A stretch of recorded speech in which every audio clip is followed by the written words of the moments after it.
নমস্কার বন্ধুরা, আজ আমরা শুনব বাংলার এক বিখ্যাত মঙ্গল কাব্যের গল্প মনসা মঙ্গল। এই কাহিনীতে আছে দেবী মনসা দেবী শক্তি, ভক্তি আর অহংকারের এক আশ্চর্য গল্প। চলুন শুরু করি মনসা মঙ্গলের প্রথম পাঠ। এক সময় দেবতাদের মধ্যে জন্ম নিলেন সাপের দেবী মনসা দেবী। তিনি ছিলেন মহাদেব শিবের কন্যা। কিন্তু দেবী মনসা প্রথমে তেমন সম্মান পাননি। তাই তিনি চাইতেন পৃথিবীর মানুষ যেন তাকে পূজা করে এবং তার মহিমা স্বীকার করে। পৃথিবীতে তখন ছিলেন এক ধনী ও বিখ্যাত বণিক, চাঁদ সদাগর। তিনি ছিলেন শিবের অতি বড় ভক্ত।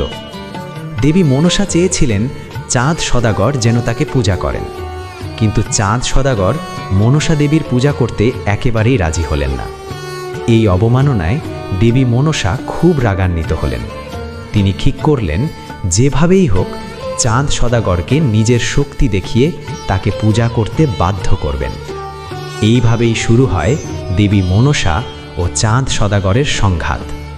আর এই সংঘাত থেকেই পরে জন্ম নেয় এক বিখ্যাত কাহিনী, বেহুলা ও লক্ষিন্দরের অবিস্মরণীয় গল্প। শিক্ষা: এই কাহিনী আমাদের শেখায় অহংকার কখনো ভালো ফল দেয় না। ভক্তি, ধৈর্য আর বিশ্বাস শেষ পর্যন্ত জয় এনে দেয়।